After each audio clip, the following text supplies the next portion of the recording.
ಓಂ ಪ್ರಾಣಾದೇರೀಶಿತಾರಂ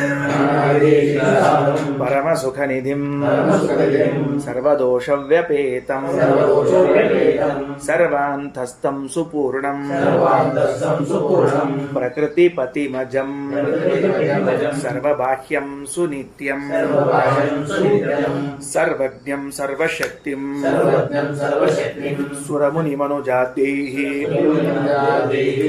ಸದಾ ಸೇವ್ಯಮಾನಂ ವಿಷ್ಣುಂ ವಂದೇ ಸದಾಹಂ ಸಕಲ ಜಗದನಾದ್ಯಂತ ಮಾನಂದದಂ ತಂ ನಮಃ. ಇದೇನಾಗಿದೆ, ನಾವೀಗ ಅವ್ಯಾಕೃತ ಬ್ರಾಹ್ಮಣ ಓದ್ತಾ ಇದ್ದೀವಿ. ಈ ಅವ್ಯಾಕೃತ ಬ್ರಾಹ್ಮಣದಲ್ಲಿ ನಾವು ಓದುವಂತಹ ಮಂತ್ರ ಅದು 4ನೇ ಮಂತ್ರ. ಈಗ 491ನೇ ಪುಟದಲ್ಲಿ ಭಾಷ್ಯಕ್ಕಿಂತ ಮೊದಲು ಸತ್ಯಂಕ್ಕಿಂತ ಮೇಲೆ 4 ನಂಬರ್ ಹಾಕ್ಯದ. ಅಂದ್ರೆ ಇದು 4ನೇ ಮಂತ್ರ ಅಂತ ನಾವು ತಿಳ್ಕೊಂಡ್ವಿ ಈಗ, ಆಯ್ತಾ? ಈ 4 ಮಂತ್ರಗಳಲ್ಲಿ ಒಟ್ಟಾರೆ ಹೇಳಿದ ವಿಷಯ ಏನು ಅಂತ ಪ್ರಶ್ನೆ. ಅದಕ್ಕೇನಾಯಿತು, ಈ ಅವ್ಯಾಕೃತ ಬ್ರಾಹ್ಮಣದಲ್ಲಿ ಪ್ರಾರಂಭವಾದದ್ದು ಆತ್ಮತ್ವೋಪಾಸನ ಮಾಡಬೇಕು. ಮೊದಲನೇ ಮಂತ್ರದಲ್ಲಿ ಕ್ರಮವಾಗಿ ಹೇಳ್ತೇನೆ, ಅಂದ್ರೆ ಆರ್ಡರ್ ವೈಸ್ ಬಂತು ಅಂದ್ರೆ ವಿಷಯ ತಲೆ ಹೋಗ್ತದೆ ನಿಮಗೆ.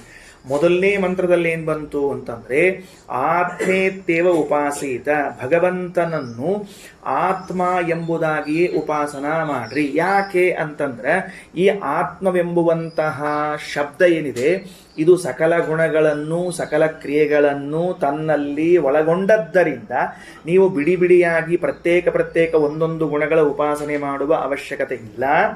ಆತ್ಮ ಎಂಬ ಒಂದು ನಾಮದಿಂದ ಭಗವಂತನ ಉಪಾಸನ ಮಾಡಿಬಿಟ್ರೆ ಸಾಕು, ಮುಗಿದ ಕೆಲಸ.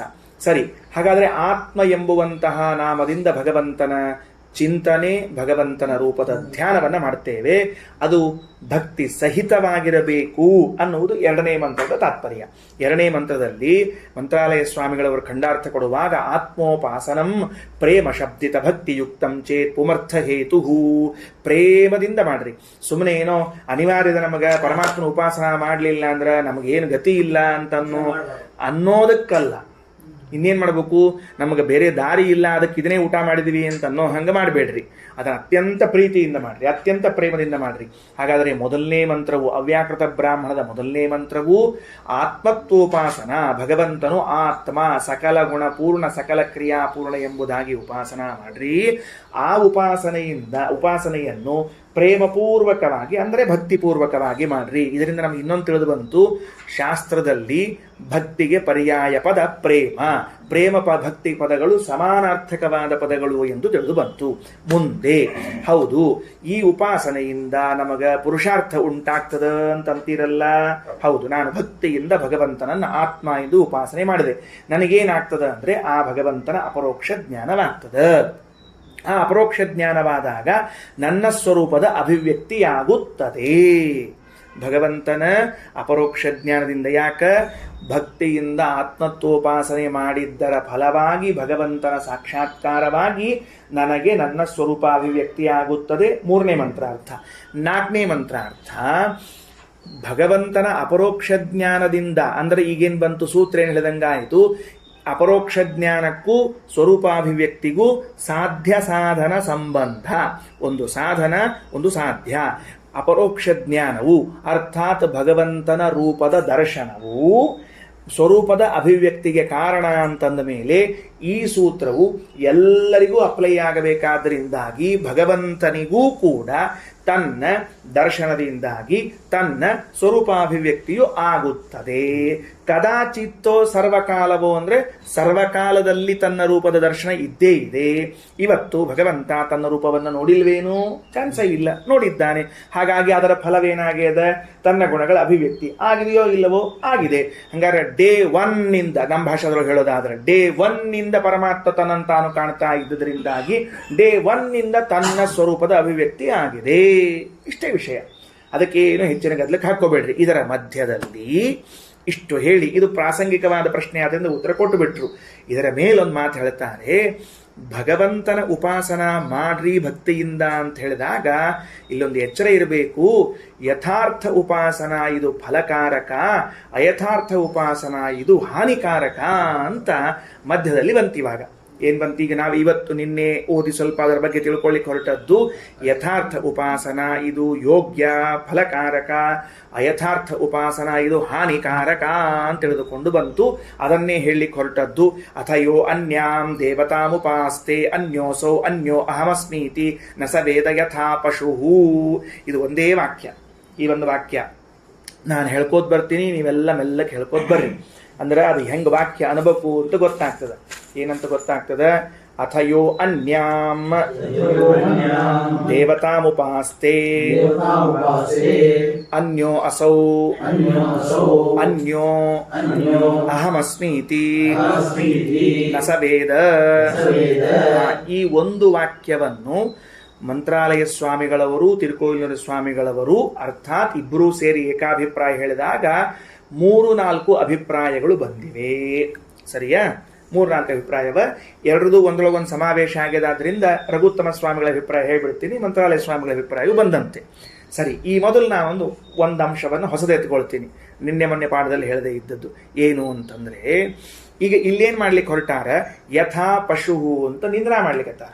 ಏನ್ ನಿಂದ್ರಾ ಮಾಡ್ಲಿಕ್ಕತ್ತಾರ? ಅಯಥಾರ್ಥವಾದ ಉಪಾಸನೆ, ಅಯಥಾರ್ಥವಾದ ಜ್ಞಾನ. ಯಾಕಂದ್ರೆ ಮೊದಲು ಜ್ಞಾನವಾಗದ ಹೊರತು ಉಪಾಸನ ಮಾಡ್ಲಿಕ್ಕೆ ಬರೋದಿಲ್ಲ. ಯಾವ ವ್ಯಕ್ತಿ ಅಯಥಾರ್ಥವಾದ ಜ್ಞಾನವನ್ನ ಮಾಡಿಕೊಂಡು ಉಪಾಸನ ಮಾಡ್ತಾನೋ ಅವ ಪಶು ಅಂತ ನಿಂದನೆ ಮಾಡ್ಲಿಕ್ಕತ್ತಾರ. ಹೌದಾ? ಹಾಗಾದ್ರೆ ನಮ್ದೊಂದು ಪ್ರಶ್ನೆ ಇದೆ. ಏನದ? ನಿಂದನೆ ಇದು ಅವಶ್ಯಕವೋ?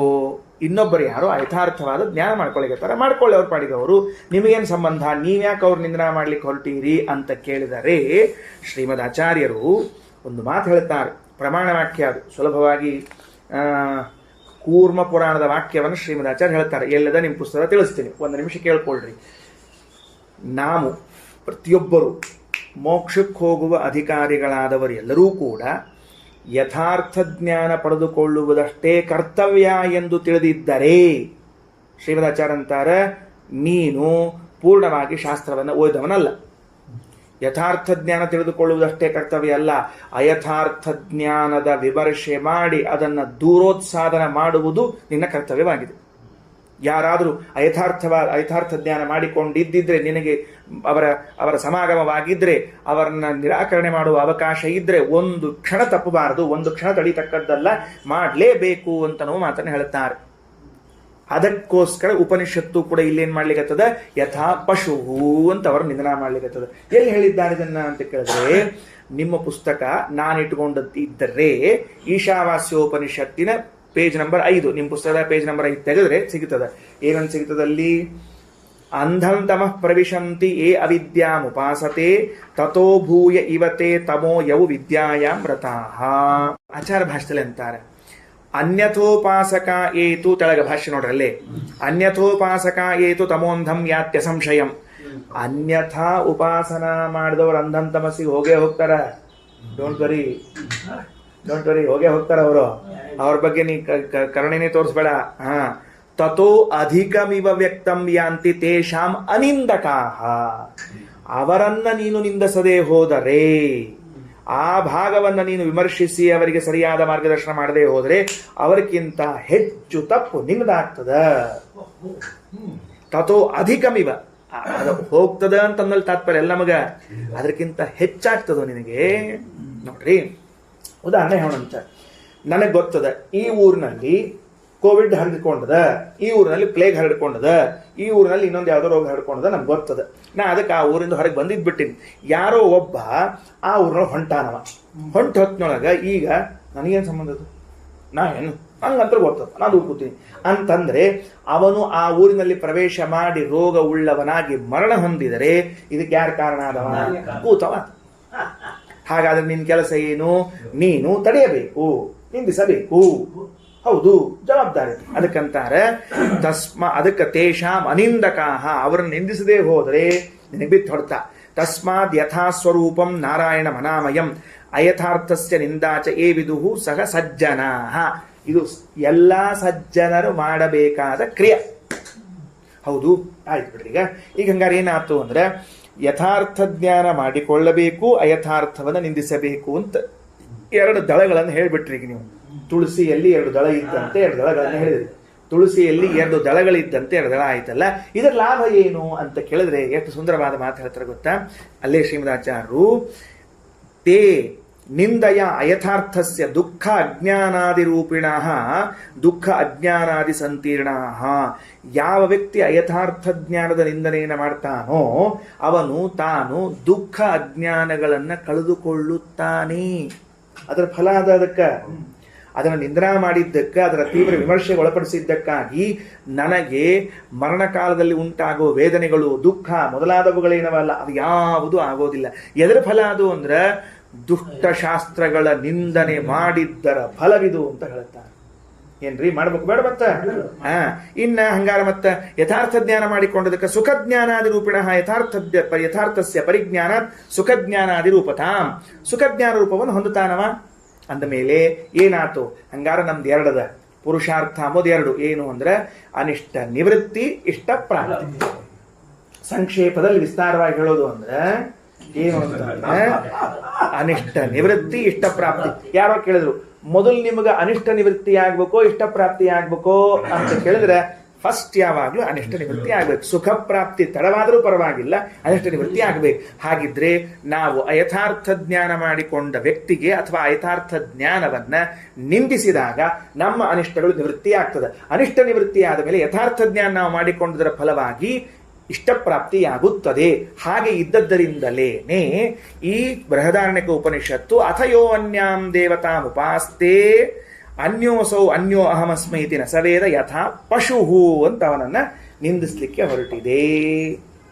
ಈ ಮಂತ್ರದಲ್ಲಿ ಏನನ್ನ ನಿಂದಿಸ್ಲಿಕ್ಕೆ ಹೊರಟಿದ್ದಾರೆ ಅಂದ್ರೆ ಅನಿಷ್ಟ ನಿವೃತ್ತಿ ರೂಪವಾದ ಕಾರ್ಯ ಕೈ ಹಾಕಿದ್ದೇವೆ ನಾವೀಗ. ಇದರ ಫಲ ಅದು ಅನಿಷ್ಟ ನಿವೃತ್ತಿ. ಏನಾಗಿದೆ ಅನಿಷ್ಟ ನಿವೃತ್ತಿ ಅಂದ್ರೆ ಅಥ, ಇದು ಪ್ರತ್ಯೇಕ ಹೊಸ ವಿಷಯ ಶುರುವಾಯಿತು. ಯಹ ಅನ್ಯಾಂ ದೇವತಾಂ ಉಪಾಸ್ತೆ, ಒಂದು ವಾಕ್ಯ. ಅನ್ಯಃ ಅಸೌ ಅನ್ಯಃ ಅಹಮಸ್ಮೀತಿ, 2ನೇ ವಾಕ್ಯ. ನ ಸವೇದ, ಇದೊಂದು ತುಂಡು. ಇದನ್ನು 2 ಕಡೆ ಹಚ್ಕೋಬೇಕು. ಯಹ ಅನ್ಯಾಂ ದೇವತಾಂ ಉಪಾಸ್ತೆ ನ ಸವೇದ, ಅನ್ಯಃ ಅಸೌ ಅನ್ಯಃ ಅಹಮಸ್ಮೀತಿ ನ ಸವೇದ. ಹಿಂಗೆ 2 ಕಡೆಗೂ ಅದು ಹಚ್ಕೊಳ್ಬೇಕು. ಈಗೇನಾಗಿದೆ, ರಘುತ್ತಮ ಸ್ವಾಮಿಗಳು ಏನು ತಿಳಿಸ್ತಾರೆ ಅಂದ್ರೆ ಈ ವಾಕ್ಯದಲ್ಲಿ ಕೆಲವು ಶಬ್ದಗಳು ಕಡಿಮೆ ಬೀಳ್ತಾವ. ಉಪನಿಷತ್ತು ಗಂಭೀರವಾಗಿ ಹೇಳ್ಯದ. ಸೊ ವಾಕ್ಯಗಳನ್ನ ಒಂದನ್ನ ಆವೃತ್ತಿ ಮಾಡ್ಕೊಳ್ರಿ, ಒಂದನ್ನ ಇನ್ನೊಂದ್ಸಲ ಹಚ್ಕೊಳ್ರಿ. ಸೊ ಮೊದಲೇ ಸೆಂಟೆನ್ಸ್ ಹೆಂಗಾಗ್ತದ ಅಂದ್ರೆ ಯಹ ಅನ್ಯಾಂ ದೇವತಾಂ ಅನ್ಯಾಂ ಉಪಾಸ್ತೆ ಸನವೇದ ಅಂತ ಒಂದು ಸೆಂಟೆನ್ಸ್ ಆಗ್ತದೆ. ಮೊದಲನೇ ವಾಕ್ಯ ಏನು ಆವೃತ್ತಿ ಮಾಡ್ಕೊಂಡು ನಾವೀಗ ಅನ್ಯಾಂ ಅನ್ನೋದನ್ನು ಒಂದು ಆವೃತ್ತಿ ಮಾಡಿಕೊಂಡಿದ್ದೀವಿ. ಹಂಗಾರೆ ನನ್ನ ಜೊತೆಗೆ ವಾಕ್ಯ ಹೇಳ್ರಿ.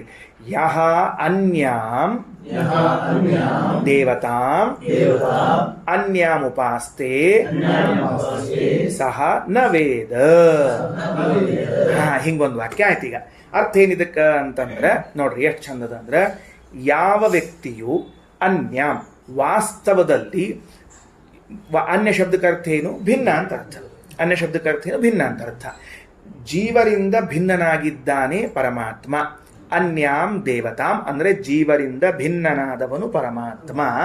ಹೀಗಿರುವಾಗ ಇಂತಿಪ್ಪಲಾಗಿ ಅನ್ಯಾಂ ಅಂದ್ರೆ ಆ ಭಿನ್ನಕ್ಕೆ ಭಿನ್ನ ಹಾಕೋದು. ಮತ್ತೆ ಭಿನ್ನಕ್ಕೆ ಭಿನ್ನ ಹಾಕೋದು ಅಂದ್ರೆ ಜೀವನಾಗಿದ್ದಾನೆ ಎಂದು ಉಪಾಸ್ತೆ ತಿಳಿದುಕೊಳ್ಳುತ್ತಾನೋ ಸಹ ನವೇದ, ಅವನು ಸರಿಯಾದ ಜ್ಞಾನ ಮಾಡಿಕೊಂಡಿಲ್ಲ. ಜೀವರಿಂದ ಭಿನ್ನನಾದ ಪರಮಾತ್ಮನನ್ನು ಭಿನ್ನ ಭಿನ್ನ ಅಂದ್ರೆ ಅಭಿನ್ನ ಎಂದು ತಿಳಿದುಕೊಳ್ಳುತ್ತಾನೋ ಅವನು ಪಶು. ಒಂದು ಭಿನ್ನಕ್ಕೆ ಇನ್ನೊಂದು ಭಿನ್ನ ಸೇರಿಸಿ ಗೊತ್ತಾಗ್ತಿಲ್ಲ ಹೆಂಗಂತ ಹೇಳಿ. ಭಿನ್ನ ಭಿನ್ನ ಅಂದ್ರೆ ಮತ್ತೆ ಮೊದಲೇ ಬಂದು ಕೂತ್ಕೊಳ್ತೀವಿ ಅಂತ ಅಷ್ಟು ಕೆಲಸ. ಓಕೆನಾ? ತಿಳಿತಾ? ಹಂಗಾದ್ರೆ ಮೊದಲನೇ ವಾಕ್ಯ ಹೆಂಗದ ಅಂದ್ರೆ ಯಹ ಅನ್ಯಾಂ ದೇವತಾಂ ಅನ್ಯಾಂ ಉಪಾಸ್ತೆ ಸನವೇದ. ಯಹ ಅನ್ಯಾಂ ದೇವತಾಂ ಉಪಾಸ್ತೆ ನ ವೇದ.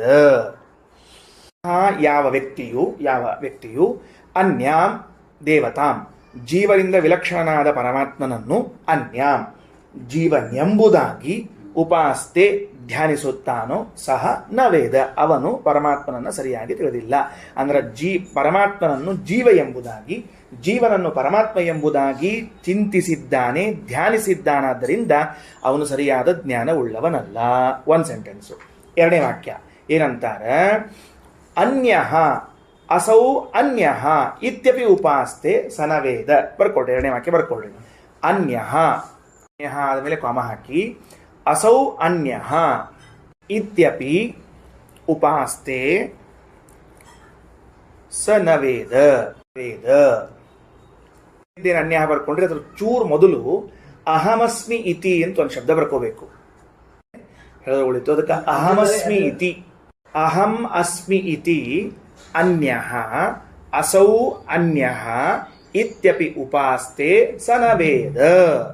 ಎರಡನೇ ವಾಕ್ಯದ ಅರ್ಥ ಏನು ಅಂದ್ರೆ, ಅಹಮಸ್ಮಿ ಇತಿ ಅಂದ್ರ ಅಹೇಯತ್ವಾದಿ ಗುಣ ವಿಶಿಷ್ಟನಾದವನು, ಅನ್ಯಃ ಬೇರೆ. ಅಹೇಯತ್ವಾದಿ ಗುಣ ವಿಶಿಷ್ಟನಾದವನು ಅಹೇಯ ಅಂತ ಇಲ್ಲಿ ಬಂದದಾದ್ರಿಂದ ಅದನ್ನ ಹೇಳಿಕತ್ತೀವಿ. ಅಂದ್ರ ಅಹಮಸ್ಮಿ ಇತಿ ಅನ್ನೋದಕ್ಕ, ಅಹಂ ಅನ್ನೋ ಶಬ್ದಕ್ಕ ಅಹೇಯನಾಗಿದ್ದಾನೆ ಅಂದ್ರ ಗುಣ ವಿಶಿಷ್ಟನಾಗಿದ್ದಾನೆ ಅಂತೇನಿದ್ದಾನೋ ಅವನು ಬೇರೆ. ಅಸೌ ಅನ್ಯಃ, ಈ ಭಗವಂತ ಏನಿದ್ದಾನಲ್ಲ ಇವ ಬೇರೆ ಇದ್ದಾನ. ಅಂದ್ರೆ ಇವ ಗುಣ ವಿಶಿಷ್ಟನಾಗಿಲ್ಲ, ಅವ ಗುಣ ವಿಶಿಷ್ಟನಾಗಿದ್ದಾನೆ. ಅಂದ್ರೆ ಒಬ್ಬವ ಸಗುಣ, ಇನ್ನೊಬ್ಬವ ನಿರ್ಗುಣನಾಗಿದ್ದಾನೆ ಎಂದು ಯಾರು ಉಪಾಸನೆ ಮಾಡ್ತಾರೋ ಅವನ ಸನವೇದ, ಅವನು ಸರಿಯಾಗಿ ಭಗವಂತನ ತಿಳ್ಕೊಂಡಿಲ್ಲ. ಯಾಕಂದ್ರೆ ಶಾಸ್ತ್ರದಲ್ಲಿ ಎಲ್ಲೂ ಕೂಡ ಸಗುಣ ಬ್ರಹ್ಮ ನಿರ್ಗುಣ ಬ್ರಹ್ಮ ಅಂತ ತಿಳಿದುಕೊಂಡು ವಿವರವೇ ಕೊಟ್ಟಿಲ್ಲ. ವೇದ ಶಾಸ್ತ್ರಗಳು ಎಲ್ಲೂ ಕೂಡ ಸಗುಣ ನಿರ್ಗುಣ ಬ್ರಹ್ಮ ಅಂತ ಎರಡು ಹೇಳೇ ಇಲ್ಲ. ಎರಡನೇ ವಾಕ್ಯ ಅರ್ಥ ಆಯ್ತಾ? ಅದು ಹೆಂಗೆ ತಿಳ್ಕೊಬೇಕು ನಾವೀಗ? ಅಹಮಸ್ಮಿ ಇತಿ ಅನ್ಯಃ ಅಂದ್ರ ಗುಣ ವಿಶಿಷ್ಟನಾದವನು ಒಬ್ಬ ಬೇರೆ, ಅಸೌ ಅನ್ಯಃ ನಿರ್ಗುಣನಾದವನೊಬ್ಬನು ಬೇರೆ ಎಂದು ಯಾರು ತಿಳಿತಾನೋ ಅವನು ಸರಿಯಾಗಿ ತಿಳಿದವನಲ್ಲ. ಇನ್ನು ನೆಕ್ಸ್ಟ್ ಮೂರನೇ ಸೆಂಟೆನ್ಸು ಏನಂತಾರ ಅಂದ್ರೆ, ಇಲ್ಲೂ ಕೂಡ ಹಿಂಗೆ ತಿಳ್ಕೋಬೇಕು. ವಾಕ್ಯ ಹೆಂಗೆ ಬರ್ಕೋಬೇಕು? ಅನ್ಯಾಂ ದೇವತಾಂ, ಅನ್ಯಾಂ ಅನ್ಯಾಂ ದೇವತಾಂ ಕ್ರಮ ಹಾಕ್ಕೊಳ್ರಿ. ಅನ್ಯಾಂ ಯ ಉಪಾಸ್ತೆ ಸನವೇದ. ವಾಸ್ತವದಲ್ಲಿ ಈ ಪರಮಾತ್ಮನೇನಿದ್ದಾನ ಅವ ಅನ್ಯ, ಸಕಲ ಜೀವ ಜಗದ್ ವಿಲಕ್ಷಣನಾಗಿದ್ದಾನೆ. ಇಂತಹ ಜೀವ ಜಗದ್ ವಿಲಕ್ಷಣನಾದ ಪರಮಾತ್ಮನ ವಿಷಯದಲ್ಲಿ ಏನಂತ ಉಪಾಸನೆ ಮಾಡ್ತಾರ ಅಂದ್ರೆ, ಅವನ ಗುಣಗಳು ಅವನಿಂದ ಅನ್ಯವಾಗಿವೆ ಎಂದು ಉಪಾಸನೆ ಮಾಡುತ್ತಾರೋ ಅವರೂ ಕೂಡ ಸರಿಯಾಗಿ ತಿಳಿದಿಲ್ಲ. ಮೊದಲನೆಯದ್ದು ಅನ್ಯಾಂ ದೇವತಾಂ ಅಂತಂದ್ರೆ ಸಕಲ ಜೀವರಿಗಿಂತ ವಿಲಕ್ಷಣನಾದವನು ಪರಮಾತ್ಮ. ಯಾವ ವಿಷಯದಲ್ಲಿ ಹೇಳೇ ಇಲ್ಲ ನೀವು. ಸಕಲ ಜೀವರಿಗಿಂತ ವಿಲಕ್ಷಣನಾದವನು ಪರಮಾತ್ಮ ಅಂದಿರಿ. ಯಾವ ವಿಷಯದಲ್ಲಿ ಅಂತ ಹೇಳಿದ್ರೆ, ನಮಗೂ ನಮ್ಮ ಗುಣಗಳಿಗೂ ಭೇದ ಇದೆ. ಈ ಸಂಸಾರದಲ್ಲಿದ್ದಾಗ ನಮಗೂ ನಮ್ಮ ಗುಣಗಳಿಗೂ ಭೇದ ಇದೆ. ಯಾಕಂದ್ರೆ ವಿಸ್ಮೃತಿ ಆಗ್ತದೆ, ಜ್ಞಾನ ಸತ್ತು ಹೋಗ್ಬಿಡ್ತದೆ, ಸುಖ ಸತ್ತು ಹೋಗ್ಬಿಡ್ತದೆ, ದುಃಖ ಬರ್ತದೆ, ದುಃಖ ಹೋಗ್ತದೆ. ಆಮೇಲೆ ನಮಗೂ ಗುಣಗಳಿಗೂ ಏನದ ಅಂತಂದ್ರೆ ಭೇದ ಅದ. ಪರಮಾತ್ಮನಿಗೆ ಅವನಿಗೂ ಅವನ ಗುಣಗಳಿಗೂ ಭೇದ ಇಲ್ಲ. ಸೊ ಭಗವಂತ ಜೀವರಿಗಿಂತ ವಿಲಕ್ಷಣ. ಅನ್ಯಾಂ ದೇವತಾಂ, ಜೀವರಿಗಿಂತ ವಿಲಕ್ಷಣನಾಗಿರುವ ಪರಮಾತ್ಮನನ್ನು ಏನಂತ ಹೇಳಿದಾರ? ಅವನೂ ಕೂಡ ತನ್ನ ಗುಣಗಳಿಂದ ತಾನು ಭಿನ್ನನಿದ್ದಾನೆ ಎಂದು ತಿಳಿದಿದ್ದಾರಲ್ಲ, ಅವರೂ ಭಗವಂತನ ಸರಿಯಾಗಿ ತಿಳಿದಿಲ್ಲ. ಅರ್ಥ ಆಯ್ತಾ? ಮೂರನೇ ಸಾಲ ಅಂತ ಹೇಳಿದ್ದು ತನ್ನಂತೆ ಪರರ ಬಗೆದು. ಅದಕ್ಕೆ ಸರ್ವೇಭ್ಯ ಜೀವಾದಿಭ್ಯ ಅನ್ಯಾಂ ವಿಲಕ್ಷಣಾಂ ದೇವತಾಂ ಅಹೇಯತ್ವಾದಿ ಗುಣೇಭ್ಯ ಅಪಿ ಅನ್ಯಾಂ ಭಿನ್ನ ಇತಿ ಉಪಾಸ್ತೆ ಅಂತ ಅರ್ಥ. ಇನ್ನು ನಾಲ್ಕನೇ ವಾಕ್ಯ ಬರ್ಕೊಳ್ರಿ. ಏನು? ಅನ್ಯಃ ಅನ್ಯಃ ಅನ್ಯಃ ಅಂತ ಬರ್ಕೊಂಡು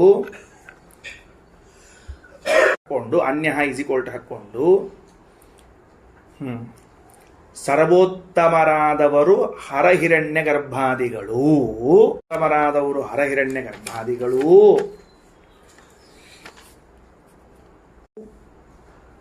ಈ ಪರಮಾತ್ಮನು ಅನ್ಯಃ ಸರ್ವೋತ್ತಮತ್ವಾದಿ ಗುಣರಹಿತನು, ತದ್ಗುಣರಹಿತನು.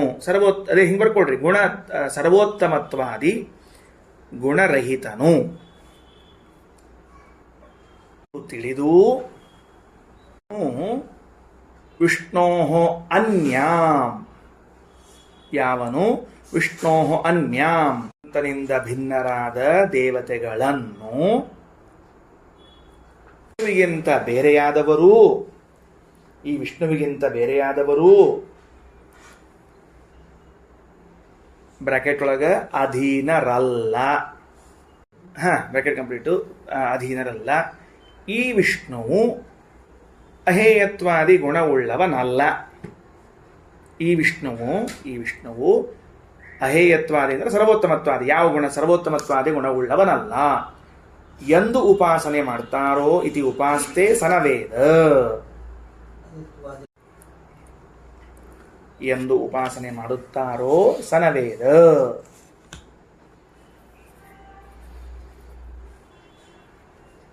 ನೋಡ್ರಿ ಅಲ್ಲಿ ಏನಂದ್ರೆ ಅಹೇಯತ್ವಾದಿ ಗುಣ ವಿಶಿಷ್ಟರಾದವರು ಬ್ರಹ್ಮಾದಿ ದೇವತೆಗಳು. ಈ ಭಗವಂತ ಅಹೇಯತ್ವಾದಿ ಗುಣ ವಿಶಿಷ್ಟನಾಗಿಲ್ಲ. ಇಲ್ಲಿ ಅಹೇಯತ್ವ ಅನ್ನೋದು ಪ್ರಾಸಂಗಿಕವಾಗಿ ಇಲ್ಲದ ಅಂತ ತಗೊಂಡಿವಿ.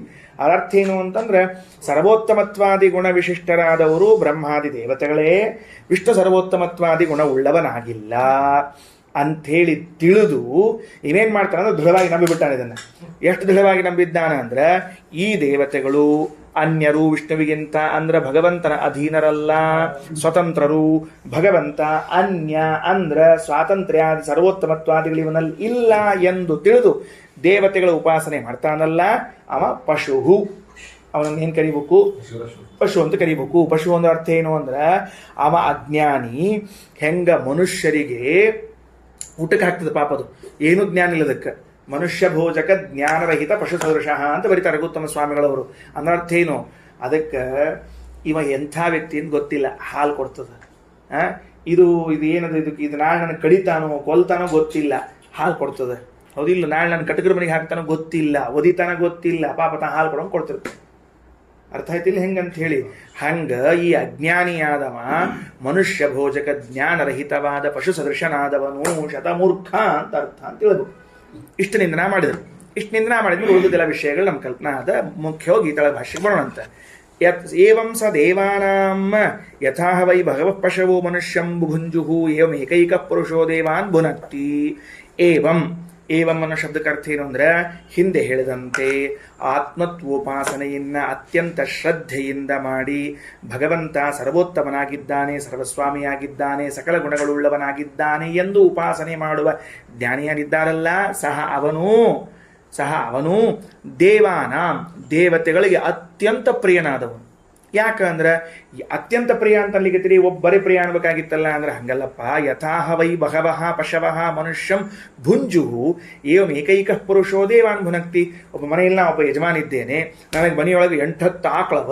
8-10 ಆಕಳಿದ್ದಾಗ 8-10 ಆಕಳದ ಹಾಲು ಮೊಸರು ಬೆಣ್ಣೆ ತುಪ್ಪ ನನ್ನ ಮನೆಗೆ ಬರ್ತಿತ್ತು ಅಂದ್ರೆ ಮನೆ ತುಂಬ ಇದ್ದವರೆಲ್ಲ ಉಣ್ತಾ ಇರೋದು ನನಗೆ ಎಷ್ಟು ಸಂತೋಷ ಆಗ್ಬೇಡ? ಆಗ್ತದೆ ಇಲ್ಲೋ? ಹಾಗಾದರೆ ಏನು ಆಗಲ್ವಾ? ಹಾಗೆ ಆಗ್ತದೆ. ಅರ್ಧ ಲೀಟರ್ ಪಾಕೆಟ್ ಹೋಗಿ ನಮ್ಗೆ ಹೆಂಗೆ ಸಂತೋಷ ಆಗ್ತದೆ ಸರ್? ನಾವು ಒಯ್ಯೋದು ಅರ್ಧ ಲೀಟರ್ ಪಾಕೆಟ್ ನಮ್ಗೆ ಗೊತ್ತಾಗುದಿಲ್ಲ. ಅದಕ್ಕೆ ಏವಂ ಸ ದೇವಾನಾಂ ಯಥಾ ವೈ ಭಗವ ಪಶವೋ ಮನುಷ್ಯಂ ಭುಂಜೋ, ನಾವು ಒಯ್ಯೋದು ಅರ್ಧ ಲೀಟರ್ ಪಾಕೆಟ್. ಹಾಗೆ ಅಂದ್ರೆ ಅನೇಕ ಪಶುಗಳು ಒಬ್ಬ ಮನುಷ್ಯನಿಗೆ ಹೆಂಗೆ ತೃಪ್ತಿ ಮಾಡ್ತಾರೋ ಹಂಗ ಒಬ್ಬ ಜ್ಞಾನಿ ದೇವತೆಗಳಿಗೆ ಅಷ್ಟು ತೃಪ್ತಿ ಉಂಟು ಮಾಡ್ತಾನಂತ. ದೃಷ್ಟಾಂತ ಹೆಂಗೆ ಕೊಟ್ಟಾರ? ಅನೇಕ ಪಶುಗಳು ಒಬ್ಬ ಪುರುಷನಿಗೆ ಹೇಗೆ ತೃಪ್ತಿಯನ್ನು ಉಂಟು ಮಾಡುತ್ತವೋ ತಮ್ಮ ಹಾಲು ಮೊಸರು ಇತ್ಯಾದಿ ಧಾನ್ಯಗಳಿಂದ ಇತ್ಯಾದಿ ಕೊಡುವುದರಿಂದ, ಹಾಗೆ ಒಬ್ಬ ಜ್ಞಾನಿ ದೇವತೆಗಳಿಗೆಲ್ಲ ಸಂತೋಷವನ್ನು ಉಂಟು ಮಾಡುತ್ತಾನೆ. ಲೋಕದಲ್ಲಿ ಒಂದೊಂದು ಪಶು ಇದ್ದವನೇ ಪ್ರೀತಿ ಪಾತ್ರ, ಆಹಾ ಅಂತಿರ್ತಾನೆ, ಸಂತೋಷ ಆಯ್ತು ಅಂತ. ಅನೇಕ ಪಶುಗಳಿದ್ದಾಗ ಏನು ಅನ್ಕೊಳ್ಬೇಕೆಲ್ಲಾದರೂ. ಹಾಗಾಗಿ ಈ ದೃಷ್ಟಾಂತ ಯಾರು ಭಗವಂತನನ್ನು ಸರಿಯಾಗಿ ತಿಳಿದಿಲ್ಲ ಅವ ಪಶು, ಮೂರ್ಖ, ಶತಮೂರ್ಖ, ದನ. ಯಾವ ವ್ಯಕ್ತಿ ಭಗವಂತನ ತಿಳ್ಕೊಂಡಾನ ಅವನು ಕೂಡ ಪಶುನೇ. ಎಂಥ ಪಶು ಅಂದರೆ ಸಂತೋಷೋತ್ಪಾದನೆ ಮಾಡುವಂಥ ಪಶು. 10 ಪಶುಗಳಿದ್ದು ಸುಖವನ್ನು ಉಂಟು ಮಾಡುವಂತಹದ್ದು ಅಂತ ಹೇಳಿ. ತಸ್ಮಾತ್ ಹಾಗಾಗಿ ದೇವತೆಗಳು ಭಗವಂತನ ಸರ್ವೋತ್ತಮತ್ವಾದಿಗಳ ಚಿಂತನೆ ಮಾಡಿದಾಗ ಸಂತೋಷ ಪಡುತ್ತಾರಾದ್ರಿಂದ ಏಷಾಂ ತತನ ಪ್ರಿಯಂ, ಅದು ಅವರಿಗೆ ಪ್ರಿಯವಲ್ಲ. ಯದೇ ತನ್ ಮನುಷ್ಯ ವಿದ್ಯುಹು, ಏನ್ ತಿಳ್ಕೊಂಡಾರೆ ಇವರು?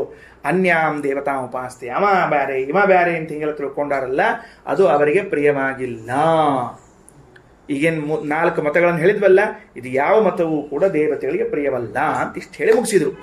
ಈಗ ಪ್ರಶ್ನೆಗೆ ಉತ್ತರ ಕೊಡ್ತಾರೆ ಭಾಷ್ಯದಲ್ಲಿ. ಏನಂತ? ಹೌದು, ಪ್ರಶ್ನೆ ಏನು ಕೇಳಿದ್ರು ಅಂತಂದ್ರೆ ಭಗವತ್ ನೋಡ್ರಿ, ತತ್ರ ಕೇಚಿನ್ ಮನುಷ್ಯ ಇತಿ ಮನ್ಯಂತೆ 490ನೇ ಪುಟದಾಗ ಭಾಷೆದಾಗ ಕೊನೆಗದ ಏನಂತ? ಸ್ವರೂಪಮಪಿ ಬ್ರಹ್ಮವಿದ್ಯೆಯವ ಅಭಿವ್ಯಕ್ತತೆ ಚೇತ, ನಮ್ಮ ಸ್ವರೂಪವು ಅಪರೋಕ್ಷ ಜ್ಞಾನದಿಂದ ಅಭಿವ್ಯಕ್ತ ಆಗ್ತದ ಅಂತಂದ್ರೆ ತದ್ ಬ್ರಹ್ಮಾಪಿ ಯಸ್ಮಾತ್ ಸರ್ವಮಭವತ್ ಪರಿಪೂರ್ಣಮಭವತ್. ಹಂಗಾರೆ ಭಗವಂತನು ಪರಿಪೂರ್ಣನಾಗಿದ್ದಾನೆ ಅಂದ್ರೆ ತಸ್ಮಾತ್ ಸ್ವರೂಪಂ ಜ್ಞಾತ್ವೈವ ಅಭವತ್ ಕಿಂ, ಅವನು ತನ್ನ ಸ್ವರೂಪವನ್ನು ತಿಳಿದೇ ಪರಿಪೂರ್ಣನಾಗಿದ್ದಾನೇನು ಅಂತ ಕೇಳಿದ್ರೆ ಸತ್ಯಂ. ಎಸ್ ಸರ್, ಹೌದು. ಯಾಕ ನೋಡ್ರಿ, ತದಪಿ ಆ ಬ್ರಹ್ಮನೂ ಕೂಡ ಸ್ವರೂಪಂ ತನ್ನ ಸ್ವರೂಪವನ್ನು ನಿತ್ಯ ಅಪರೋಕ್ಷ ಜ್ಞಾನೇನ ಸರ್ವದಾ ಜಾನಾತ್ತೇವ. ಆತ ವಾಕ್ಯ. ನಿತ್ಯ ಅಪರೋಕ್ಷ ಜ್ಞಾನದಿಂದ ಸರ್ವದಾ ಜಾನಾತಿ. ನಮ್ಮಂಗ ಎಂದೋ ಒಂದು ದಿವಸ ಅಪರೋಕ್ಷ ಜ್ಞಾನ ಅಲ್ಲ ದೇವರಿಗೆ, ನಿತ್ಯಾಪರೋಕ್ಷ. ನಿತ್ಯಾಪರೋಕ್ಷ ಅನ್ನೋ ಶಬ್ದಕ್ಕೆ ಅರ್ಥ ಏನು? ಭಗವಂತನು ನಿತ್ಯದಲ್ಲಿ ತನ್ನನ್ನು ತಾನು ಕಾಣುತ್ತಾನೆ, ಇಷ್ಟೇ ಅರ್ಥ, ಬೇರೇನಿಲ್ಲೇ ಇಲ್ಲ. ನಾವು ಎಂದೋ ಒಂದು ದಿವಸ ಒಂದು ಸೆಕೆಂಡ್ ಕಾಣ್ತೀವಿ, ಅದಕ್ಕೆ ದೊಡ್ಡ ಮೋಕ್ಷ ನಮಗೆ. ಅವನು ನಿತ್ಯ ತನ್ನಂತ ಕಾಣ್ತಿರ್ತಾನೆ, ಮೋಕ್ಷಲ್ಲೇ ಮತ್ತೆ ಅವಂಗ. ಅತೈವ ಸರ್ವದಾ ಪರಿಪೂರ್ಣ ಮಿತಿ ತೇಷಾಂ ಪರಿಹಾರ. ಆದ್ದರಿಂದ ಅವ ಯಾವಾಗಲೂ ಪರಿಪೂರ್ಣನಾಗಿದ್ದಾನೆ ಅಂತೆ ಇದಕ್ಕೆ ಉತ್ತರ.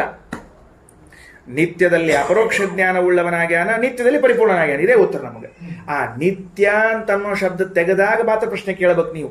ದೇವರಿಗೆ ಎಂದ ಅಪರೋಕ್ಷ ಜ್ಞಾನ ತ್ರಿವಾ ಅಂತ ಕೇಳಬೇಕು. ನಾವು ದೇವರಿಗೆ ಎಂದಾತು ಅಂತ ಇಟ್ಕೊಂಡೇ ಇಲ್ಲ, ಎಂದಾಗಿಲ್ಲ ಅಂತ ಪ್ರಶ್ನೆ ಇದೆ ನಮ್ದು. ಗೊತ್ತಾಯ್ತಿಲ್ಲ? ಪ್ರಹ್ಲಾದ ರಾಜ ಕೇಳಿದ, ಹಿರಣ್ಯಕಶಿಪು ಕೇಳಿದಂತ ಎಲ್ಲಿದ್ದ ನಿನ್ ದೇವರು ಅಂತ. ಎಲ್ಲಿಲ್ಲ ಅಂತ ಕೇಳ್ಬೇಕಾಗಿತ್ತು ಅಲ್ಲ, ಎಲ್ಲ ಕಡೆ ಇದ್ದಾವ. ಹಂಗ ಭಗವಂತನಿಗೆ ತನ್ನ ಅಪರೋಕ್ಷ ಜ್ಞಾನವು ಎಂದಾಯಿತು? ಎಂದೆಂದೂ ಆಯಿತು. ಅದರ ಫಲವಾದ ಪರಿಪೂರ್ಣತಾ ಅನ್ನೋದು ಎಂದು ಬಂತು? ಎಂದೆಂದೂ ಬಂತು. ಇದೇ ಉತ್ತರ ಕೊಡಬೇಕು. ಯಾಕಂದ್ರೆ ಈ ಅಪರೋಕ್ಷ ಜ್ಞಾನಕ್ಕೂ ಸ್ವರೂಪದ ಅಭಿವ್ಯಕ್ತಿಗೂ ಸಾಧ್ಯ ಸಾಧನವನ್ನು ಒಪ್ಪಿಕೊಳ್ಳದೇ ಹೋದರೆ ಮುಂದೆ ಲೋಕದಲ್ಲಿ ಯಾವ ಮುಕ್ತಿಯೋಗ್ಯರಾದವರೂ ಕೂಡ ಅಪರೋಕ್ಷ ಜ್ಞಾನವನ್ನು ಮಾಡಿಕೊಳ್ಳೋದೇ ಇಲ್ಲ, ಮಾಡಿಕೊಳ್ಳೇ ಇಲ್ಲ. ತಮ್ಮ ಸ್ವರೂಪವನ್ನು ಅಭಿವ್ಯಕ್ತಿ ಮಾಡಿಕೊಳ್ಳಿಕ್ಕಾಗೋದಿಲ್ಲ. ಅಂದ ಮೇಲೆ ಈ ನಿಯಮವನ್ನು ದೇವರಿಗೂ ಲಾಗು ಮಾಡ್ತೀವಿ ಅಂತ ಶ್ರೀಮದಾಚಾರ್ಯ ಅಂತಾರೆ. ಅಲ್ರಿ ಮತ್ತು ದೇವರು ಈ ಪೂರ್ವದಲ್ಲಿ ಅಪರೋಕ್ಷ ಜ್ಞಾನಿ ಇದ್ದಿದ್ದಿಲ್ಲ ಅಂತ ಬರಂಗಿಲ್ಲ ಏನು ಅಂದ್ರೆ ಸದಾ ಅದಲ್ರಿ, ಎಂದಿಲ್ಲ ಹೇಳಿ ನೋಡಂತ. ನಾ ಏನು ಹೇಳಿಕತ್ತೀನಿ, ನಮ್ದು ಅಭಿಪ್ರಾಯ ಏನದ ಅಂದ್ರೆ, ವೇದದ ಅಭಿಪ್ರಾಯ ಭಗವಂತನು ತನ್ನ ಅಪರೋಕ್ಷ ಜ್ಞಾನ ಮಾಡಿಕೊಂಡು ಪರಿಪೂರ್ಣನಾಗಿದ್ದಾನೆ ಎಂದು ಅಂತ ಕೇಳ್ರಿ. ನಿನ್ನೆ ಅಂತೀನಿ, ಮತ್ತೆ ನಿನ್ನೆ ಇದ್ದಿದ್ದಿಲ್ಲ ಅಂದ್ರೆ ನಿನ್ನೆನು ಅಂತೀನಿ, ಮತ್ತೆ ನಿನ್ನೆ ಮತ್ತೆ ಹಂಗಾರೆ ಯಾವಾಗಲೂ ಅಂತ ಹೇಳಿಲ್ಲ ಅಂದ್ರೆ ಮತ್ತೆ ಅದನ್ನೇ ಹೇಳಿದ್ ನಾವೀಗ. ಯಾವಾಗಲೂ ಅಪರೋಕ್ಷ ಜ್ಞಾನ, ಯಾವಾಗಲೂ ಪರಿಪೂರ್ಣತಾ, ನಿತ್ಯ ಅಂತ ಅರ್ಥ. ಹೌದು, ದೋಷವೇ ಇಲ್ಲ. ಹಿಂಗ ಅರ್ಥ ಏನ್ರಿ? ಹಿಂಗ ತಗೊಳ್ರಿ. ಇನ್ನೊಂದು ದೃಷ್ಟಾಂತ ತಗೊಂಡಂತ, ದೇವರಲ್ಲಿ ಯಾವಾಗ ದೋಷಗಳು ಇದ್ದಿದ್ದಿಲ್ಲ ಅಂತ ಯಾರೋ ಕೇಳಿದಂತೆ. ಯಾವಾಗ ದೋಷಗಳು ಇದ್ದಿದ್ದಿಲ್ಲ, ಯಾವಾಗಲೂ ಇಲ್ಲ ಹೆಂಗ್ ಹೇಳಿದ್ರಿ ಅಂದ್ರೆ, ದೋಷಗಳು ಇಲ್ಲದೆ ಇರ್ಲಿಕ್ಕೆ ಕಾರಣ ಏನು? ಗುಣಗಳ ಇರುವಿಕೆ. ಹೌದೋ ಇಲ್ಲೋ? ಗುಣಗಳಿದ್ರೆ ದೋಷಗಳಿರ್ಲಿಕ್ಕೆ ಚಾನ್ಸ್ ಇಲ್ಲ ಅಲ್ವೇನ್ರಿ? ಏನು, ತಲೆ ತುಂಬ ಮಣ್ಣು ತುಂಬಿಕೊಂಡಿದ್ರೆ ಜ್ಞಾನ ಬರ್ಲಿಕ್ಕೆ ಸಾಧ್ಯ ಇಲ್ಲ, ಜ್ಞಾನ ಇದ್ರೆ ಮಣ್ಣು ತುಂಬಿಕೊಳ್ಳಿಕ್ಕೆ ಸಾಧ್ಯ ಇಲ್ಲ. ಹೌದಾ? ಅಂದಮೇಲೆ ಭಗವಂತನಲ್ಲಿ ದೋಷಗಳು ಇಲ್ಲ. ಯಾಕಂದ್ರೆ ದೋಷ ವಿರುದ್ಧವಾದ ಗುಣಗಳು ಅವ ಎಂದು ಬಂದವು ಅಂತ ಕೇಳಿದ್ರೆ ಏನು ಹೇಳಬೇಕು? ಯಾವಾಗಲೂ ಗುಣಗಳಿದ್ದದ್ದರಿಂದ ಯಾವಾಗಲೂ ದೋಷಗಳಿಲ್ಲ. ನಿತ್ಯ ಗಣಿತ ಗುಣಮಾಣಿಕ್ಯ ವಿಷದ ಪ್ರಭಾ ಜಾಲೋಲ್ಲಾಸೋಪಹತ ಸಕಲ ವದ್ಯ ತಮಸೆ. ನಿತ್ಯದಲ್ಲಿಯೂ ಕೂಡ ಗುಣಗಳ ಮಾಣಿಕ್ಯದ ಪ್ರಕಾಶ ಇದ್ದದ್ರಿಂದ ದೋಷಗಳೆಂಬ ಕತ್ತಲೆಗಳು ಇಲ್ಲವೇ ಇಲ್ಲ. ಇಷ್ಟೇ ವಿಷಯದ, ಇಲ್ಲೂ ಬೇರೆ ಕಡೆ ಇಲ್ಲ. ಇದೇ ವಿಷಯ. ನಿತ್ಯದಲ್ಲೂ ತನ್ನ ಅಪರೋಕ್ಷ ಜ್ಞಾನ ಮಾಡಿಕೊಂಡದ್ರಿಂದ ನಿತ್ಯದಲ್ಲೂ ಪರಿಪೂರ್ಣನಾಗಿದ್ದಾನೆ. ನಿತ್ಯದಲ್ಲೂ ತನ್ನಲ್ಲಿ ಗುಣಗಳೆಂಬ ಪ್ರಕಾಶ ಇದ್ದದ್ರಿಂದ ದೋಷಗಳೆಂಬ ಕತ್ತಲೆಗಳು ಇಲ್ಲವೇ ಇಲ್ಲ. ನಿತ್ಯ ಗಣಿತ ಗುಣಮಾಣಿಕ್ಯ ವಿಷದ ಪ್ರಭಾಜಾಲೋಲ್ಲಾಸೋಪಹತ ಸಕಲ ವದ್ಯ ತಮಸೆ. ಅಷ್ಟೇ ವಿಷಯ. ದೃಷ್ಟಾಂತ ಇನ್ನೊಂದು. ಸರಿ, ಹೌದು. ಅತೈವ ಸರ್ವದಾ ಪರಿಪೂರ್ಣ ಮಿತಿ ತೇಷಾಂ ಪರಿಹಾರ. ಹೌದು ಸ್ವಾಮಿ, ಬೇಡಂದಿಲ್ಲ, ಆದ್ರೆ ವಾಕ್ಯ ಹೊಂದಿಸ್ಬೇಕಲ್ಲ ನೀವೀಗ ಅಂತ ಪ್ರಶ್ನೆ ಶ್ರೀಮದಾಚಾರ್ಯರು. ಏನು ಪ್ರಶ್ನೆ? ಬ್ರಹ್ಮವ ಇದಮಗ್ರ ಆಸಿ ತದಾತ್ಮಾನಮೇವ ಅವೇತ್ ಅಹಂ ಬ್ರಹ್ಮಾಸ್ಮೀತಿ. ಭಗವಂತನು ತನ್ನನ್ನು ಅವೇತ್ ತಿಳಿದುಕೊಂಡನು ಅಂತ ಪಾಸ್ಟ್ ಟೆನ್ಸ್ ಅದಲ್ಲ ಇಲ್ಲಿ ಪ್ರಯೋಗ ಅಂತ ಒಂದು ಆಕ್ಷೇಪ ತಗೊಂಡ್ರಿ ಶ್ರೀಮದಾಚಾರ್ಯ. ಕೇಳ್ತೀನಿ ಈಗ ನೀವಂತೂ ಗೊತ್ತವರಿಗೆ. ಎಲ್ಲದ 490ನೇ ಪುಟದಲ್ಲಿ ತೆಳಗ ಬ್ರಹ್ಮವ ಇದಮಗ್ರ ಆಸೀತ್ ಉಪನಿಷತ್ತು. ತದಾತ್ಮಾನಮೇವ ಅವೇತ್. ಅವೇತ್ ಅನ್ನುವುದು ತಿಳಿದನು, ಪಾಸ್ಟ್ ಟೆನ್ಸ್. ಎಂದೋ ಒಂದು ಕಾಲದಲ್ಲಿ ತಿಳಿದನು ಅಂತದ ಅಲ್ಲ. ಬಹಳ ಕಷ್ಟ ನೋಡ್ರಿ ಶ್ರೀರಚರ. ಏನ್ ಮಾಡ್ತೀರಿಪ್ಪ? ಅವೇತ್ ಅಂತ ನೋಡ್ರಲ್ಲಿ, ಇಲ್ಲದ ಕೆಳಗದ ಅವೇತ್ ಅಂತ ತಿಳ್ಕೊಂಡು ಬ್ರಹ್ಮವ ಇದಮಗ್ರ ಆಸೀತ್ ತದಾತ್ಮಾನಮೇವ ಅವೇತ್ ಅಹಂ ಬ್ರಹ್ಮಾಸ್ಮೀತಿ. ಸರಿ ಹೋತ? ಹಾ, ಅದಕ್ಕೇನು ಅಂದ್ರೆ ಮತ್ತೆ ಹೆಂಗೆ ಅರ್ಥ ಮಾಡ್ತೀರಿ ಅಂದ್ರೆ ಶ್ರೀಮದಾಚಾರ್ಯ ಅಂತಾರೆ, ಒಂದು ಕೆಲಸ ಮಾಡೋಣಂತೆ, ಒಂದು 2-3 ಪ್ರಯೋಗಗಳು ನಿಂತದ್ದು ನೋಡಂತೆ, ನೋಡಿ ಒಂದು ನಿಷ್ಕರ್ಷಕ್ಕೆ ಬರೋಣಂತೆ. ಆಚಾರ್ಯ ನಿಷ್ಕರ್ಷ ಭಾಳ ಚಂದ ರೀ. ಡಿಸ್ಕಸ್ ಮಾಡ್ಲಿಕ್ಕೆ ಶುರು ಮಾಡಿದ್ರೆ ಶ್ರೀಮದಾಚಾರ್ಯ ಭಾರಿ ಚಂದ ಮಾಡ್ತಾರೆ. ಏನು ವಾಕ್ಯ ನೋಡ್ರಿ ಮುಂದೆ ಏನಂತಾರ ಅಂದ್ರೆ ತದ ಆತ್ಮಾನಮೇವ ಅವೇತ ತತ್ಸರ್ವಂ ಅಭವತ್. ಸರಿನಾ? ಎರಡು ಅಲ್ಲೇ ಅವ. ತಸ್ಮಾತ್ ತತ್ಸರ್ವಂ ಅಭವತ್ ಅಂತ ಉಪನಿಷತ್ನ್ಯಾಗ ಅಲ್ಲೇ ಅದ, ಆ ಕಡೆ ಪುಟದಾಗ ಇಲ್ಲ. ಹಂಗಾರೆ ಈ ಎರಡು ವಾಕ್ಯಗಳನ್ನು ಇಟ್ಕೊಂಡು ಚಿಂತನೆ ಮಾಡೋಣಂತ. ಏನಾತು? ತತ್ ಆ ಬ್ರಹ್ಮ ಆತ್ಮಾನಂ ತನ್ನನ್ನು ಅವೇತ್ ಹಿಂದಕ್ಕೆ ತಿಳಿದುಕೊಂಡ. ತಸ್ಮಾತ್ ಆದ್ದರಿಂದ ತತ್ ಸರ್ವಂ ತತ್ ಆ ಬ್ರಹ್ಮನು ಸರ್ವಂ ಪರಿಪೂರ್ಣನು ಅಭವತ್ ಆದನು. ಈ ಭೂತಕಾಲ ಹೇಳಿಕತ್ತಿರಲಿ ನೀವು ಹೆಂಗೆ ಮಾಡೋದು ಅಂದ್ರೆ ಇದನ್ನ ಒಂಚೂರು ಸೈಡ್ ಇಡಪ್ಪಿ. ನಾ ಒಂದು ವಾಕ್ಯ ಕೇಳ್ತೀನಿ ಹೇಳು. ಆತ್ಮಾವ ಇದಮೇಕ ಏವ ಅಗ್ರ ಆಸೀತ್ ಒಂದು ವಾಕ್ಯ ಅದಂತ ಇಟ್ಕೋಪಿ. ಹಿಂದಿನ ಪ್ರಕರಣದಾಗ ಬಂದದ. ಆತ್ಮ ಪರಮಾತ್ಮನು ಇದಂ ಅಗ್ರೇ ಈ ಜಗತ್ತಿಗಿಂತ ಮೊದಲು ಏಕ ಏವ ಆಸೀತ್ ಒಬ್ಬನೇ ಇದ್ದ ಅಂತದ. ಹೌದಾ? ಸರಿ, ಈ ವಾಕ್ಯಕ್ಕೆ ನಾನು ಪ್ರಶ್ನೆ ಕೇಳ್ತೀನಿ. ಸೃಷ್ಟಿಗಿಂತ ಮೊದಲು ಪರಮಾತ್ಮನು ಒಬ್ಬನಿದ್ದ, ಒಬ್ಬನು ಬಿಟ್ಬಿಡ್ರಿ, ಪರಮಾತ್ಮನು ಇದ್ದ ಅಂತ ಇಷ್ಟ ತಗೊಳ್ರಿ. ಇದ್ದ. ಈಗ ಪರಮಾತ್ಮ ಇದ್ದಾನೋ ಇಲ್ವೋ? ಈಗ ಪರಮಾತ್ಮ ಇದ್ದಾನೋ ಇಲ್ವೋ? ಮತ್ತೆ ಈ ಉಪನಿಷತ್ತು ಪರಮಾತ್ಮನು ಇದ್ದ ಅಂತ ಹೇಳಿದ್ರೆ ನಾವೇನು ಅರ್ಥ ಮಾಡ್ಬೇಕು? ಈಗ ಇದ್ದಾನೋ ಇಲ್ಲೋ ಅಂತ ಸಂಶಯ ಬರ್ತದಲ್ಲ. ಇದ್ದಾನೋ ಇಲ್ಲೋ? ಇದ್ದಾನ. ಹಂಗಾರ ಭೂತಕಾಲವನ್ನ ತಿಳಿಸಿಕೊಡುವ ಪದವನ್ನ ಪ್ರಯೋಗ ಮಾಡಿದರೂ ಕೂಡ ವರ್ತಮಾನ ಕಾಲಾರ್ಥದಲ್ಲಿ ತೆಗೆದುಕೊಂಡಿರಿ. ಏನೂ ಸಾಹಸ ಮಾಡಿಲ್ಲ, ನಾವೇನೂ ಮಾಡಲಿಲ್ಲ. ಯಾಕಂದ್ರೆ ಭಗವಂತನ ಇರುವಿಕೆ ಅನ್ನೋದು ಕೇವಲ ಭೂತಕಾಲಕ್ಕೆ ಸಂಬಂಧಪಟ್ಟದ್ದಲ್ಲ. ಭಗವಂತನ ಇರುವಿಕೆ ಅನ್ನೋದು ಸರ್ವಕಾಲಕ್ಕೆ ಸಂಬಂಧಪಟ್ಟದ್ದು. ಅಂದ ಮೇಲೆ ಸರ್ವಕಾಲಕ್ಕೂ ಸಂಬಂಧಪಟ್ಟದ್ದಾದದ್ದರಿಂದ ಆಸೀತ್ ಅಂತನ್ನುವ ಪ್ರಯೋಗ ಭೂತಕಾಲದ್ದು ಹೇಳ್ತಿದ್ರೂ ಕೂಡ ಈ ಕಾಲದ ತಗೋಬೇಕು. ಯಾಕಂತ ಪ್ರಶ್ನೆ ಬರ್ತದೆ. ನೀವ್ಯಾಕೆ ತಗೋಬೇಕು ಅಂತ ತಿಳ್ಕೊಂಡು ನೋಡ್ರಿ. ಯಾವ ವ್ಯಕ್ತಿ ಎಲ್ಲಾ ಕಾಲದಾಗ ಇರ್ತಾನ ಅವ್ನು ಯಾವ ಕಾಲ ಪ್ರಯೋಗ ಮಾಡಿದ್ರೆ ಏನಾಗಬೇಕಾಗಿದೆ? ಈ ಯುಕ್ತಿ ತಗೊಳ್ತಾರೆ ಶ್ರೀಮದಾಚಾರ್ಯ ಎಂಥ ಯುಕ್ತಿ ತರ್ತಾರ ಅಂದ್ರೆ ಎಲ್ಲಾ ಕಾಲದಲ್ಲೂ ಇದ್ದವನನ್ನ ಭೂತಕಾಲದಲ್ಲಿ ಇದ್ದವನೇ ಎಸ್, ಭವಿಷ್ಯತ್ ಕಾಲದಲ್ಲಿ ಇದ್ದವನೇ ಎಸ್, ವರ್ತಮಾನ ಕಾಲದಲ್ಲಿ ಇದ್ದವನೇ ಎಸ್. ಯಾಕಂದ್ರೆ ಎಲ್ಲಾ ಕಾಲದಲ್ಲಿ ಇರುವಿಕೆ ಅಂತನ್ನೋದು ಇದ್ದದ್ದರಿಂದಾಗಿ ಅವನನ್ನ ಕರೆಯುವಾಗ ನೀವು ಯಾವ ಕಾಲದ ಬೆಡೆ ಇಟ್ಕೊಳ್ಳಾರ್ದ ಬಳಸಬಹುದು. ನಮ್ಮನ್ನ ಹೇಳ್ಬೇಕಾದ್ರೆ ಹಂಗನ್ಲಿಕ್ಕೆ ಬರುವುದಿಲ್ರಿ. ನಮ್ಮನ್ನ ಏನಾದ್ರೂ ಬೋಲ್ಡ್ ಮೇಲೆ ಮನಿ ಮುಂದೆ ಅಡ್ರೆಸ್ ಪಟ್ಟಿ ಮುಂದೆ ಲೇಟ್ ಅಂತ ಹಾಕ್ಬಿಟ್ರೆ ಲೇಟ್ ಆಗಿ ಬರೋರು ಅಂತ ಅರ್ಥ. ಅದಕ್ಕೆ ಅಂದ್ರೆ ಆಚಾರ್ಯ ಸೂಕ್ಷ್ಮತಾ ಎಷ್ಟು ಚಂದದ ನೋಡ್ರಿ. ಕೇಳ್ತಾರೆ ಶ್ರೀಮದ ಪ್ರಶ್ನೆ ಕೇಳ್ತಾರೆ. ನೋಡಪ್ಪ, ಆತ್ಮಾವ ಇದಮೇಕ ಏವ ಅಗ್ರ ಆಸೀತ್. ಆತ್ಮ ಅಗ್ರೇ ಆಸೀತ್. ಪರಮಾತ್ಮನ ಸೃಷ್ಟಿಗಿಂತ ಮೊದಲು ಇದ್ದ ಅಂತ ವಾಕ್ಯದ. ಈ ಇದ್ದಾನ ಇಲ್ಲ ಅಂತಂತ ಏನ್ ಹೇಳೋಣಂತ? ಯಾಕಂದ್ರೆ ಅವನ ಇರುವಿಕೆ ಅಂತ ಅನ್ನೋದು ಸರ್ವಕಾಲದಲ್ಲಿ ಅನುಭವಕ್ಕೆ ಬರುವಂತಹದ್ದು.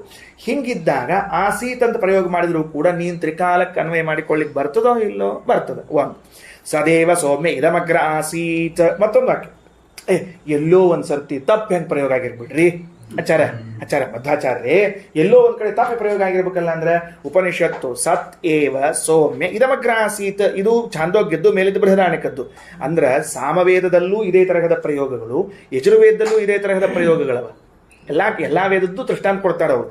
ಹಾಗಿದ್ದರೆ ಏನಾಯ್ತು? ಇಲ್ಲಿಯೂ ಆಸೀತಂತೆ ಅದ ಪ್ರಯೋಗ. ಪರಮಾತ್ಮನು ಸೃಷ್ಟಿಗಿಂತ ಮೊದಲು ಇದ್ದ. ಸೃಷ್ಟಿಗಿಂತ ಮೊದಲು ಇದ್ದ ಅಂದ್ರೆ ಈಗ ಇಲ್ಲ ಅಂತ ಯಾರಾದ್ರೂ ಅಂತಾರೇನೋ? ಅವನ ಅಸ್ತಿತ್ವವು ಸದಾತನ.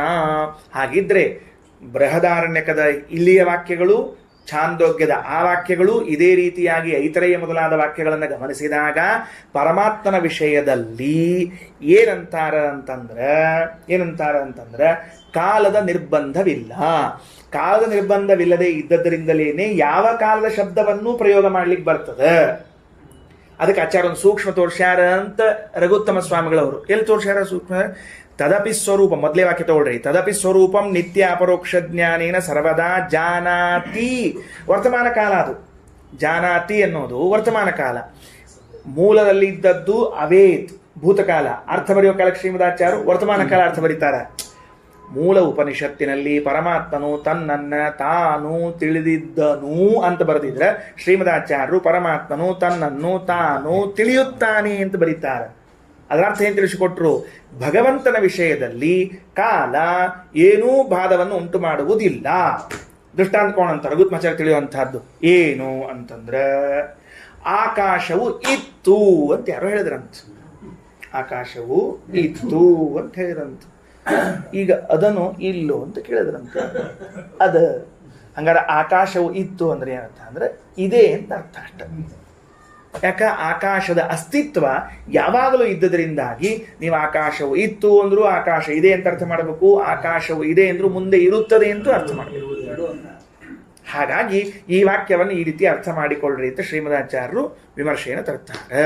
ಇನ್ನು ಮುಂದೆ ಇದಮಗ್ರೆ ಅಸ್ಯ ಅಗ್ರೆ ಇತಿ ಷಷ್ಠ್ಯರ್ಥೇ ದ್ವಿತೀಯ. ಇದು ಒಂದು ವಾಕ್ಯ ಹೇಳಿ ನಿಲ್ಲಿಸ್ತೇನೆ. ಎಲ್ಲದ ಈ ಮಂತ್ರದಲ್ಲಿ ಇಲ್ಲಿ ನೋಡ್ರಿ, ಬ್ರಹ್ಮವ ಇದಮಗ್ರ ಆಸೀತ್ ಅಂತದ ನೋಡ್ರಲ್ಲಿ.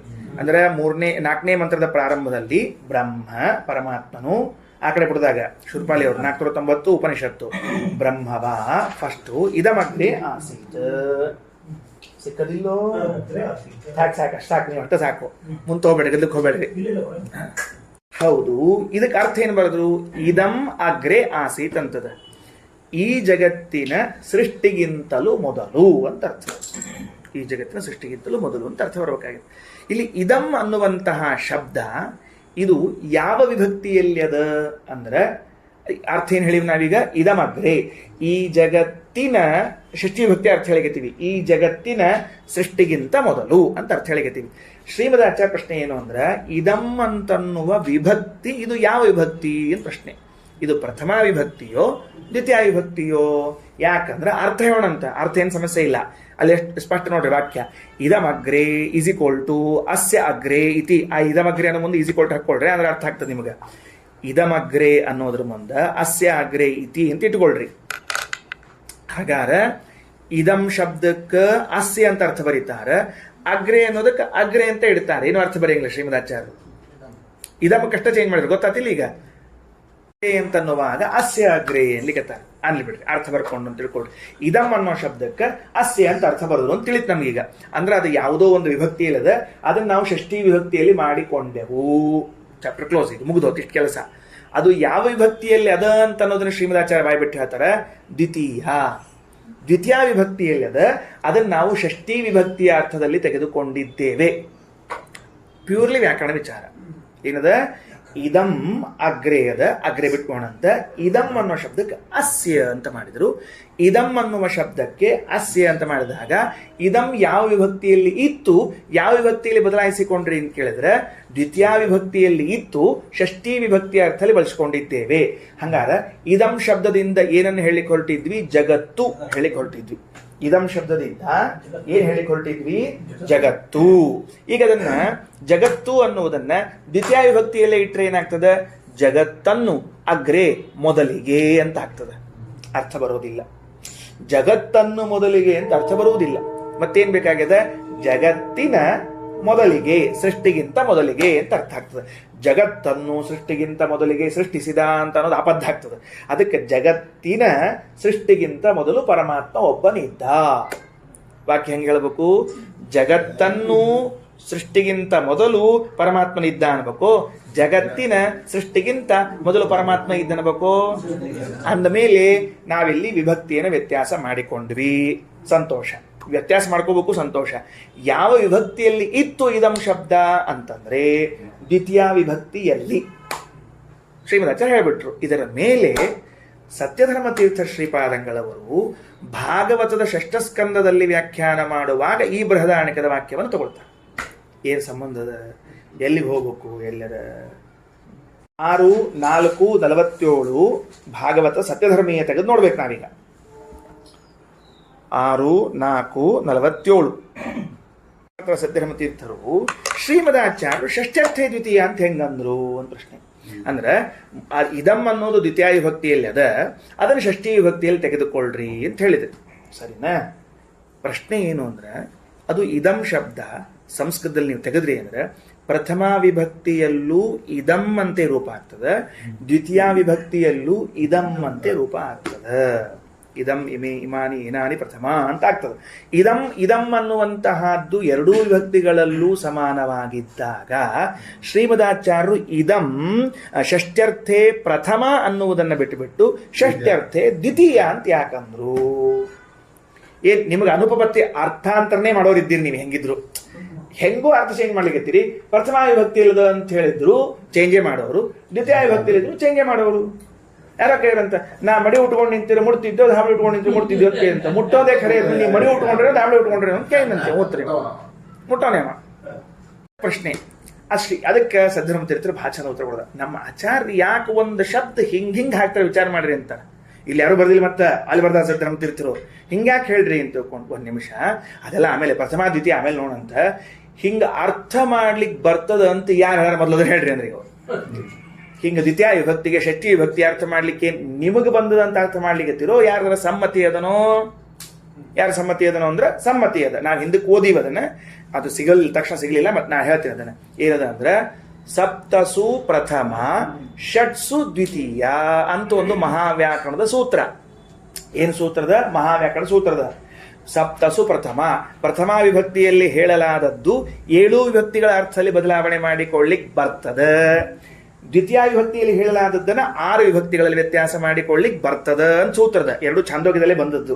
ಅಂದ ಮೇಲೆ ಪ್ರಥಮ ವಿಭಕ್ತಿಯಲ್ಲಿ ಹೇಳಿದರೂ ಷಷ್ಠಿ ವಿಭಕ್ತಿಗೆ ತರಬಹುದು, ದ್ವಿತೀಯ ವಿಭಕ್ತಿಯಲ್ಲಿ ಹೇಳಿದರೂ ಷಷ್ಠಿ ವಿಭಕ್ತಿಗೆ ತರಬಹುದು ಅಂತ ಸೂತ್ರ ಇದ್ದಾಗ ಶ್ರೀಮದಾಚಾರ್ಯರು ಸಪ್ತಸು ಪ್ರಥಮ ಹಿಡ್ಕೊಂಡು ಅದಕ್ಕೇನನ್ಬೇಕಾಗಿತ್ತು? ಷಷ್ಠ್ಯರ್ಥೇ ಪ್ರಥಮ ಅಂದ್ಬಿಟ್ರೆ ಮುಗಿದು ಹೋಗ್ತಿತ್ತು. ಅದನ್ನ ಯಾಕೆ ಶ್ರೀಮದಾಚಾರ್ಯರು ಇದಂ ಅನ್ನೋ ಶಬ್ದವನ್ನ ದ್ವಿತೀಯ ವಿಭಕ್ತಿಯಲ್ಲಿ ಅದ ಅನ್ಬೇಕಾಯ್ತು? ಅರ್ಥ ಆಯ್ತಿಲ್ಲ ಪ್ರಶ್ನೆ ಏನಂತ ಹೇಳಿ ತಿಳಿತಾ? ಇನ್ನೊಂದು ಸ್ವಾರಸ್ಯ ಏನಂದ್ರೆ ಇದಂ ಅನ್ನೋದು 2 ರೂಪ ಒಂದವ ಮತ್ತೆ ಅಂದ್ರೆ ಕನ್ಫ್ಯೂಸ್ ಆಗೋ ಹಂಗವ ಅವು. ಪ್ರಥಮಾನೋ ದ್ವಿತೀಯನೋ ಕನ್ಫ್ಯೂಸ್ ಆಗೋ ಹಂಗದ. ಹಿಂಗಿದ್ದ ಹೊತ್ತಿನೊಳಗೆ ಯಾಕೆ ಹೇಳ್ಬೇಕಾತು ಅಂತ ಪ್ರಶ್ನೆ ಬಂದ್ರೆ ಒಂದು ಸಣ್ಣ ಉತ್ತರ ಸಿದ್ಧರ್ಮ ತೀರ್ಥರದು. ಏನಿಲ್ಲ, ನಮ್ಮ ಆಚಾರ್ಯರು ದ್ವಿತೀಯ ಯಾಕಂದ್ರು, ಷಷ್ಠ್ಯರ್ಥೇ ದ್ವಿತೀಯ ಯಾಕಂದ್ರು ಅಂದ್ರೆ ಪ್ರಥಮ ಅಂದಿದ್ರೆ ನಿಮಗೆ 7 ಅರ್ಥ ತಲೆಯಾಗಿ ಬರ್ಬೇಕಾಗಿತ್ತು. ಪ್ರಥಮ ಅಂದಾಗ ಎಷ್ಟು ಅರ್ಥ ತಲೆಯಾಗಿ ಬರಬೇಕು? 7 ಅರ್ಥ. ದ್ವಿತೀಯ ಅಂದಾಗ ಒಂದರ್ಥ ತಾನೇ ಹೊರಟು ಹೋಗ್ಬಿಡ್ತು. ಈಗ ತಕ್ಷಣಕ್ಕೆ ಅರ್ಥ ಮಾಡ್ಲಿಕ್ಕೆ ಅನುಕೂಲ ಆಗ್ತದೆ. ಗೊತ್ತಾಯ್ತಿಲ್ಲ ಅಂತ ಹೇಳಿ. ಲಘುಭೂತ ಅಂದ್ರೆ ಬೇಗನೆ ಅರ್ಥ ಮಾಡಿಕೊಳ್ಳಿಕ್ಕೆ ಅನುಕೂಲ ಆಗೋದು ಯಾವುದು ಅಂತ ನೋಡಿದ್ರು. ಪ್ರಥಮಾನೋ ದ್ವಿತೀಯನೋ ಅಂದ್ರೆ ದ್ವಿತೀಯ ಅನುಕೂಲ ಹೆಚ್ಚು ನಮಗೆ, ಪ್ರಥಮ ಕಡಿಮೆ. ಯಾಕಂದ್ರೆ 6 ವಿಭಕ್ತಿಗಳು. 6 ವಿಭಕ್ತಿಗಳಲ್ಲಿ ಅರ್ಥೈಸುವುದು ಹೆಚ್ಚು, 7 ವಿಭಕ್ತಿಗಳಲ್ಲಿ ಅರ್ಥೈಸುವುದು ಹೆಚ್ಚು ಅಂದ್ರೆ 6 ಹೆಚ್ಚು.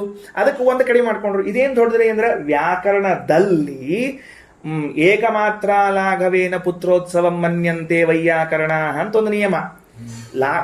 ವೈಯಾಕರಣಿಗಳು ಹೆಂಗ ಅಂದ್ರೆ ಒಂದ್ ಆ ಅನ್ನೋಲಿ ಅಂದ್ರೆ ಎಷ್ಟು ಸಂತೋಷ ಆಗ್ತವ್ರಿಗೆ ಅಂದ್ರೆ ಮಗ ಹುಟ್ಟಿದ ಎಷ್ಟು ಸಂತೋಷ ಆಗ್ತಂತವ್ರಿಗೆ. ಯಾರಿಗೆ? ವೈಯಾಕರಣಿಗಳಿಗೆ.